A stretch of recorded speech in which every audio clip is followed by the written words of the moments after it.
Hello guys, Lolo. This is for Libra. Libra. Thank you for watching, guys.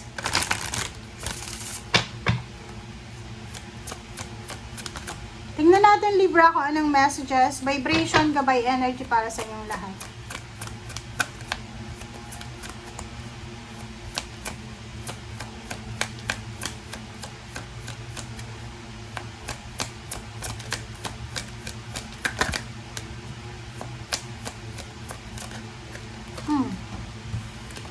Okay, this is for Libra.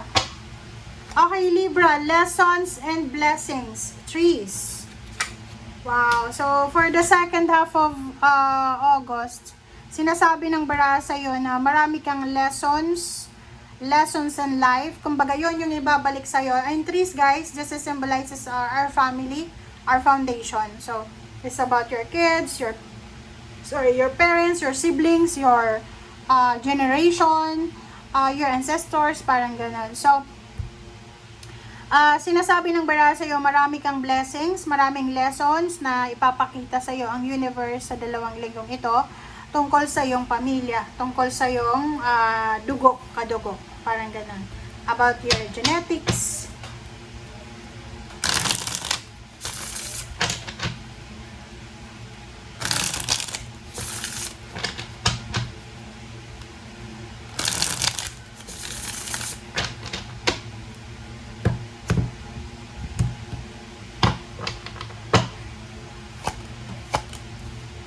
Okay, so Death and 5 of Wands. May mga away gulo, okay? May mga away gulo sa pamilya mo, sa paligid mo, sa kapitbahay mo, sa trabaho, sa barangay, sa society, na posibleng matatapos na sa 2 linggong ito. So there, may ceasefire ngayon. Okay? Matatapos yung gulo, yung problema. Another is Page of Swords and 7 of Pentacles. So, ang nakikita ko sir dito, kung may hinihintay kang pera or anything na hinihintay mo, sinasabi ng bara sa'yo na posibleng dumating na yung balita tungkol dyan sa hinihintay mo na perang yan. Oh, diba? Mabilisan siya. Mabilis na balita tungkol sa pera na hinihintay mo. Darating siya na siya yung magiging solusyon sa problema mo sa financial.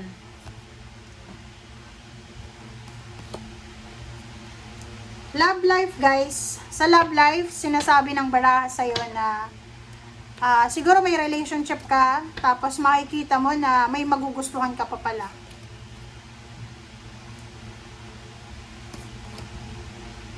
Oh, wow. So, may iba sa inyo dito na Libra na marirealize nyo na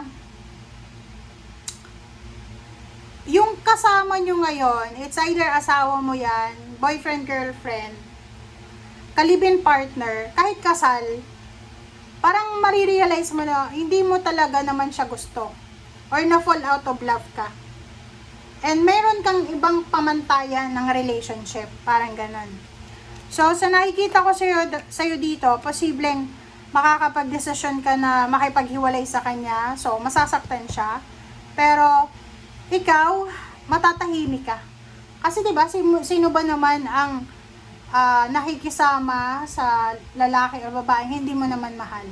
So, pag naghiwalay kayo, mapunta ka doon sa taong mahal mo talaga. Syempre, freedom yung mararamdaman mo, katahimikan, peace, harmony. Pero yung iiwanan mo, masasaktan siya. Syempre.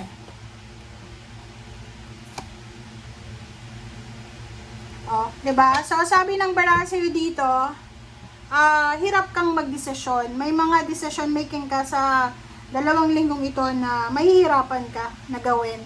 And yung 8 of Swords dyan, sinasabi na yon, parang ang pakiramdam mo is stagnant ka. Parang feeling mo hindi gumagalaw, hindi umuusad ang buhay mo. Kaya nahihirapan kang magdesisyon.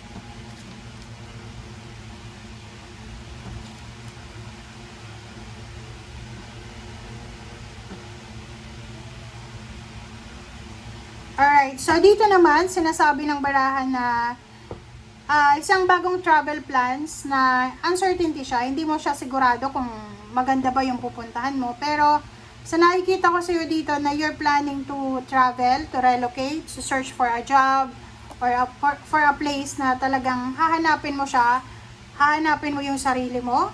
It's either you will look for a job or you will look for a love life, parang ganon. Regrets, magsisisi ka daw. Sabi ng baraha dito, iwasan natin yung padalos-dalos natin. Iwasan natin yung sobrang pagmamadali. Kasi possible ka na magsisisi talaga sa bandang huli. The Devil. Mag-iingat tayo sa paghahawak ng pera sa 2 linggong ito. Kung may pera ka, matuto tayong magtipid. Maging disiplinado daw, disiplinada sa paghawak ng pera. And at the same time, huwag masyadong burara sa paghawak ng salapi. Magiging sobrang busy ka sa 2 linggong ito, sobrang busy. Ang dami mong ginagawa. Mga plano para sa mga susunod na taon, plano sa negosyo, kung may negosyo, this is your energy, plano para sa pamilya, para sa balanse, sa harmony, plano para sa sarili mo. And sa nakikita ko sa'yo dito, there's a celebration na posibleng magdadala sa'yo ng happiness, peace, harmony sa 2 linggong ito. Ang love life naman, yung love life mo daw medyo hindi mo na mapufokusan yung love life mo kasi busy ka sa trabaho. Diba? Puro trabaho to. Trabaho. So, medyo lalo kung may asawa ka, so, pwedeng yon feeling neglected yung person mo. Kailangan niya ng pasensya, pag-unawa. Ikaw din. Pero sa'yo, sabi ng baraha Libra na ituloy mo lang. Yung trabaho na ginagawa mo, ituloy mo lang daw kasi makakabuti daw yan sa'yo. Queen of Swords, there's a new direction. Okay, mabilis na mga offers or mabilis na mga information, chismis. Ay nako, kung tungkol sa pagkakaperahan daw, okay, go, game. Pero kung hindi daw tungkol sa pagkakaperahan, wag daw.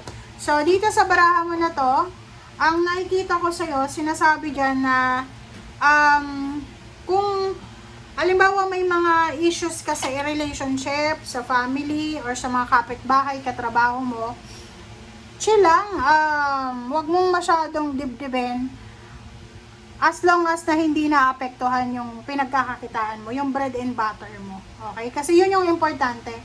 Sabi ng baraha dito, make sure na yun ang focus mo. Kung may mga balita ka or mga information na pwedeng pagkakitaan ng legal, yun daw ang bigyan mo ng focus, Libra.